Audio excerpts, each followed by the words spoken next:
Hey everybody, this is Dave Blair. The holidays are quickly approaching, and I thought I'd do a quick video for somebody that was coming into sim racing. Maybe they just got into Forza Horizon 5 and they're playing on an Xbox controller, but all they do or all they want to do is play racing games. Or maybe they have an entry level wheel and they want to get in deeper.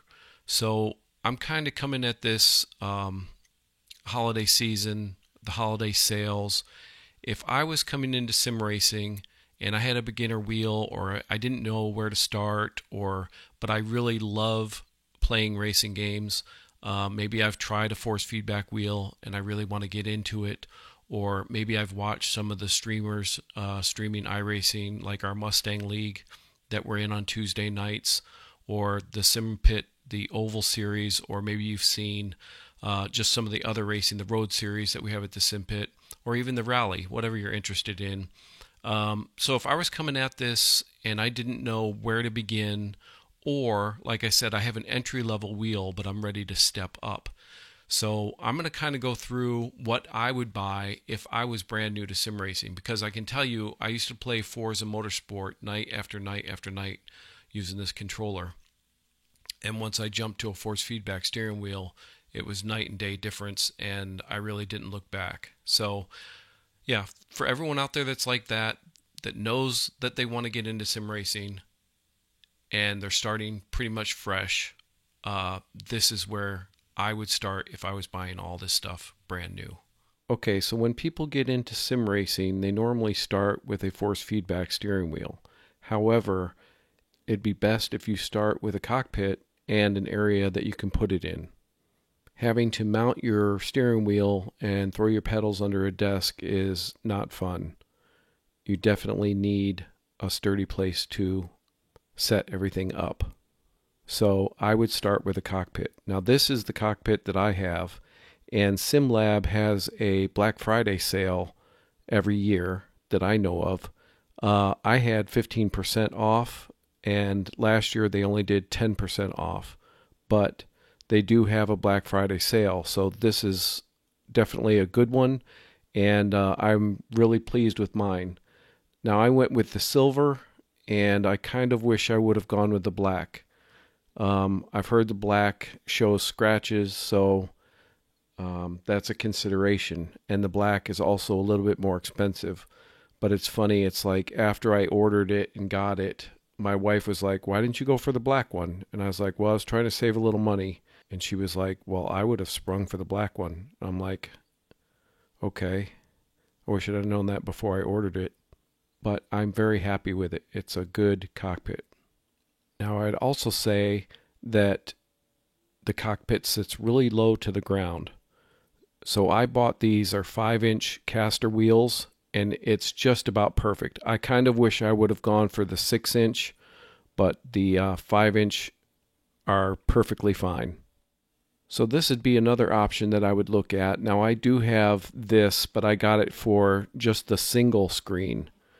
And my plan was to get triple monitors later, although I am running a 43-inch 4K screen. It's a monitor, the Gigabyte. I thought that I could go triple monitors if I wanted, and I just buy the additional part. Yeah, this is what I bought. But if I had it to do over again, I would do the triple. And we'll get to that point when we talk about monitors. I also like the integrated monitor mount so that my screens will move around with my cockpit on the caster wheels all together as one unit, because the way I have it set up now, I do move mine around. And also, if you change out any of your gear or make any adjustments, this thing is really heavy, and so it's nice to have it on wheels where you can move it. And if you have the monitor stand, it doesn't come with your rig. Now, I haven't had any flex on mine, and like I said, I have a 43-inch monitor mounted to mine. Okay, since we're talking about the monitor mount, let's talk about what monitors I would go with. I would go with the LG 27-inch right here. Now, these are only 1080p, but they're 240 refresh rate. Now, I'll tell you a little bit on mine. I have struggled to push 4K and have everything turned up and all the bells and whistles on. And if I had it to do over again right now, I would definitely go for a high refresh monitor, and I would go for the 1080. You're going to be tempted to go with the 1440, but you're stressing your computer out more than it needs to be.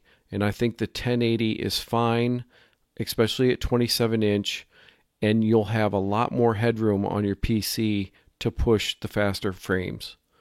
And I think this is the way to go. And I've been an early adopter of 4K, and I have struggled with my PC to push it. So I'm just saying, save yourself some hassle and save yourself some money, because the 1080p's are a little bit cheaper. You can get faster response time, better refresh rate, and you can max out your graphic settings. Now, going back to the cockpit, this is the seat that I bought. It's on sale right now, but this is a good seat.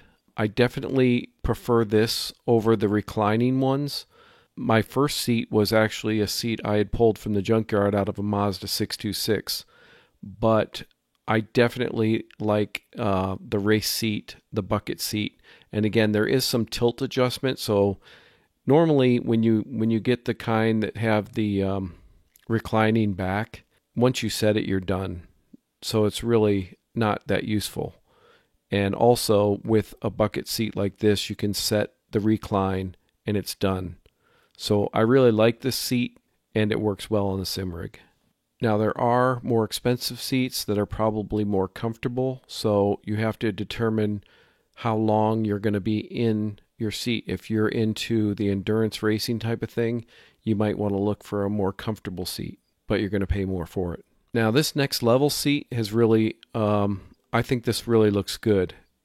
It's a little more expensive, but I do like the hard plastic shell, and I'm not sure how comfortable it is, but I do like the looks of this seat. Okay, now we get on to the wheel. Now, Fanatec has the cheapest direct drive wheel, and this has gotten really good reviews. If I were to start over right now, I would go with Fanatec. I would go with the CSL-DD wheel with the boost kit bundle. This is the steering wheel that I would go for.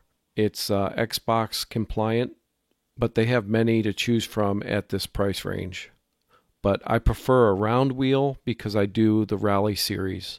I also prefer the leather wrapped. I just think it's longer lasting and it feels good to me. My Thrustmaster is a leather wrapped wheel. So if I'm in the Fanatec ecosystem, I would go with their pedals here. I wouldn't do the inverted. I don't think it's worth the price. So I would just get the regular Club Sport Pedals V3.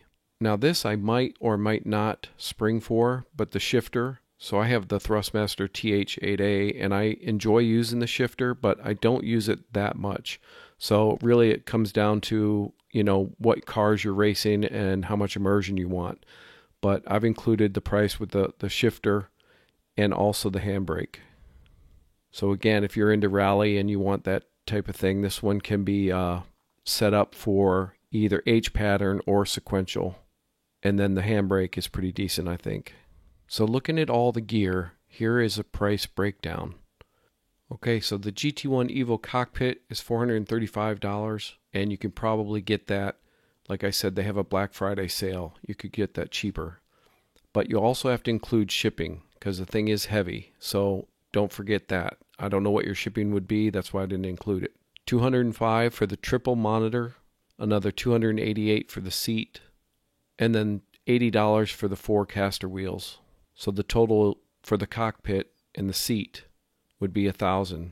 Again, you could probably do better for Black Friday sale. The wheelbase is the CSL-DD for $480. That includes the boost kit. The steering wheel of your choice are all about $400 in that range. The V3 pedals for $360. And if you didn't want the shifters, just for the wheelbase, the wheel, and the pedals, you're looking at $1,240. $250 for the shifter, which does both H pattern and sequential. $130 for the handbrake if you want it. If you're into rally, I'd recommend it. So you're at $1,620 with the shifters. And then again, I would do the 3 monitors, these LG They're 1080p monitors with a high refresh rate. I'd probably also get the bezel kit, which hides your bezels and shouldn't be that bad on a 27-inch monitor, but I didn't include that here. And for 3 of those, you're looking at $840. Again, you should be able to beat that price for Black Friday. So again, you're at $1,000 for the cockpit and the seat. You're at $2,248 with the cockpit and the CSL DD wheelbase and pedals. If you want to include the shifters, you're at $2,628. And if you're buying the whole thing, if you're buying the cockpit, the wheelbase, and the 3 monitors, you're at $3,088 without the shifters, and you're at $3,468 with the shifters. Now again, you should be able to beat that price with Black Friday sales, but I don't know how much you could save. But this is what you're looking at if you wanted some pretty top-of-the-line stuff and really immerse yourself in sim racing. So if I was starting out and I was going to do it all from scratch, this is pretty much what I would do. And I would try and find the best prices that I could. I hope some of you found this helpful and at least eye-opening for people that are looking to get into sim racing that might want to be like some of the people that they've seen on Twitch. And this isn't even counting the computer to run it all. I'm assuming if you're watching this, you already have a computer. Okay guys, thanks for watching. See you on the track.